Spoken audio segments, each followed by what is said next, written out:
In this video, we're going to talk about domain and range of functions. What does domain and range mean, and how can we identify it from either the equation or the graph? So domain, as you can see here, is the set of all possible input values. Typically, we view that as the x values in a function. It's not always x's, but when you're talking about an x and y function, it's typically the x's.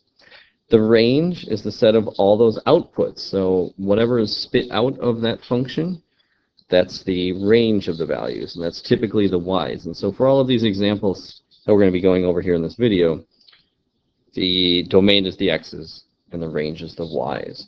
So our first example, we have y equals absolute value of x. So what I'm going to do is just make a table here, x, y. And I'm just going to put some numbers in for x. So let's go -3, -2, -1, 0, 1, 2, 3. That should be more than enough to get us the idea of what's happening here. And we'll give myself some columns here. So the absolute value of 3 is just 3. Remember, absolute value is how far away from 0. Absolute value of 2 is 2. Absolute value of 1 is 1. Absolute value of 0 is 0. Absolute value of -1 is 1. It's always because it's 1 away from 0. Absolute value of -2 is 2. Absolute value of -3 is 3. So what I'm going to do is graph all these x's and y's. We'll go -3, 3, -3 up 3, -2, 2, -1, 1, 0, 0, 1, 1, 2, 2, and 3, 3. So this graph is going to look like a V. And go through all those points. So the domain is, what are the possible x values? Well, could we put, the question I always ask is, can I put whatever I want in for x? Are there any restrictions on what I can put in for x? And the answer is no. You can put whatever number you want in for x. So the way we write that is all real numbers. And then how can I tell just by looking at the graph? Well, if you notice, this graph will continue on forever in the positive x direction, and it will continue on forever in the negative x direction. Even though it's going diagonally, it's still heading to the left forever and to the right forever. So that's how I know the x's are all real numbers. The range, however, is not all real numbers. If you notice the y values here, those are always positive or they're 0. So they're always positive or 0. Well, there's a mathy way to write that. And so you typically wouldn't write positive or 0. Instead of writing that, you would write y is greater than or equal to 0. And if you notice, this graph will keep going up forever on each end, but it stops at the x-axis. It never dips below there. So that's why it's greater than or equal to 0. All right, let's look at a couple more examples and just make sure we got this down. So here's 2 more examples. We'll start with y equals x squared minus 4. I'm going to make a little table here, x and y. And let's go -2, -1, 0, 1, 2 for x's. And then we'll figure out what the y's are. So if we put -2 in, -2 squared is positive 4. 4 minus 4 is 0. We put -1 in. -1 squared is 1. 1 minus 4 is -3. 0 squared is 0 minus 4 is -4. 1 squared is 1 minus 4 is -3. And 2 squared is 4 minus 4 is 0. So let's graph these, just like we did on the previous one. We've got -2, 0. We've got -1, -3. We've got 0, -4. 1, -3, and 2, 0. And so I've got, this is called a parabola, if you haven't heard the term before, if you forgot. Got a parabola that looks something like that. And if you notice, it's pointing up pretty steeply, but it will keep going on forever in the x and y direction. It's just going to be trending really sharply up, but it will keep getting wider. And so the domain on this, and the way I know that the domain is all real numbers, this is the symbol for real numbers. It's capital R with 2 bars. is because I can put whatever I want in for x. Positive, negative, there's nothing that's going to give me any problems there. So it'll just be way off the graph. We won't be able to graph it. But so if you put 20 in for x, you'd get 20 squared is 400 minus 4 is 396. It's going to be quite a ways off the screen here.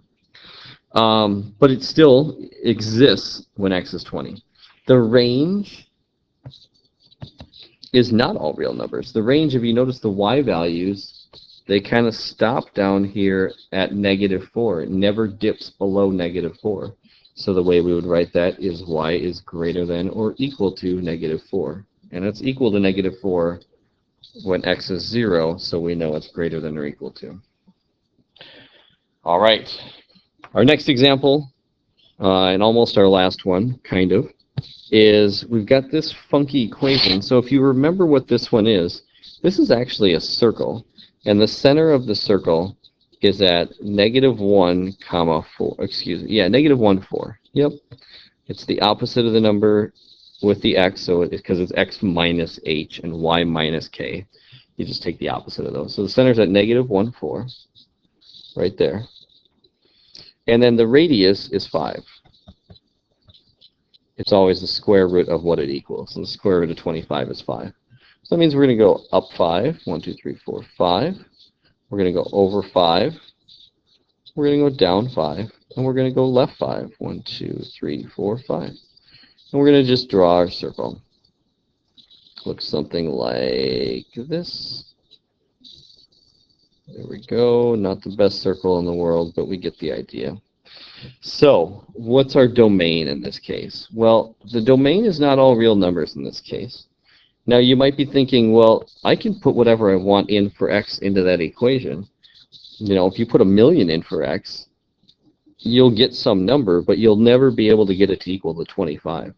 And so what I do when I'm looking at this is I kind of look at where it starts and ends on the left and right side. So it looks like the graph goes from those two pink lines. It's contained in those two pink lines.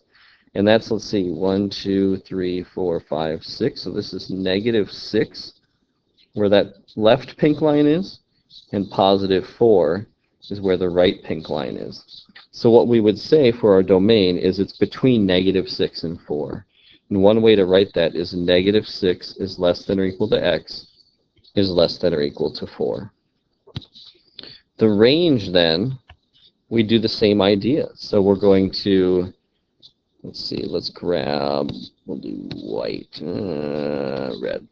So from the very top of the circle to the very bottom of the circle, that is up 9 and down 1. And so we would say from -1 is less than or equal to y is less than or equal to 9. We use y in this case because it's the y values for the range.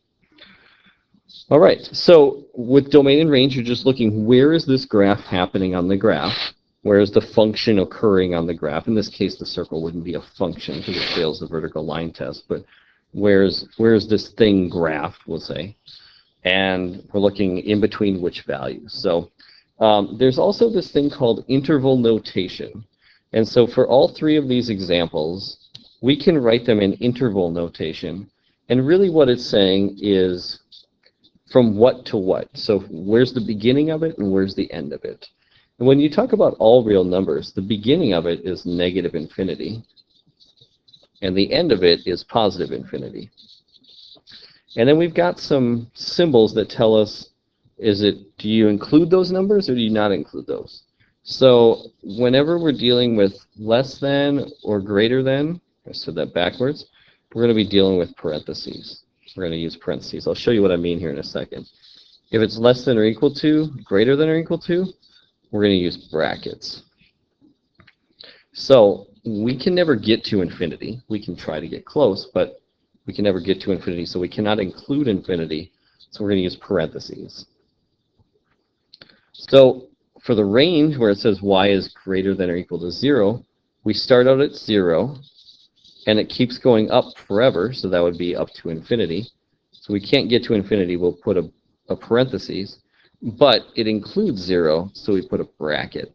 This is just one way. This is called interval notation. This is one way of writing domain and range, or an interval of numbers. And you should be comfortable going in between both of these forms. So domain, for example, 2 is all real numbers. That's the same as the other ones. So negative infinity to infinity. And the range is greater than or equal to negative 4. So we'd say negative 4 to infinity, not including infinity because we can't, it's not really a number, but then including negative 4 because it includes negative 4, so we put a bracket there. And then for the last example, we said the domain was from negative 6 to 4. So negative 6, comma 4. And this would be in brackets because we include both of those. Same thing with the range. We'd go from negative 1 to 9. I'd also like to point out something that I didn't explain in the previous slide that I want to emphasize here. Do you notice how the smaller number is on the left and the bigger number is on the right? It always has to go in that order. When I say smaller, I mean the most left on a number line. So if you think about this, if here's 0, negative 1 would be on the left, 9 would be over here on the right. So it's got to be the one that's, you go from left to right when you're writing these numbers. Okay, so the last question, or last example here, let's look at one where I don't give you the equation. And let's see if we can figure out what the domain and range are for this thing. So domain is all the x values. So what I'm looking on this graph is, does this graph go forever in the left and right direction? And in this case it does. It's going to keep swooping to the left and keep swooping to the right. And so the domain, and it does it on the bottom as well. This is called a hyperbola, if you're not familiar. The domain is all real numbers. So you could write all real numbers, or you could use interval notation, whichever one you like. You could write it like that. The range, however, if you notice that this graph does not exist in this region right here. So in that red region, the graph is not happening. And so what we're going to have to do is break up this range into two parts. It exists from here up, and it exists from the other point down. And so the way we are going to say that, let's see, this is at 3, and this is at negative 1. So we're going to say the range is y is less than or equal to negative 1, or means you include both of them. Y is greater than or equal to positive 3.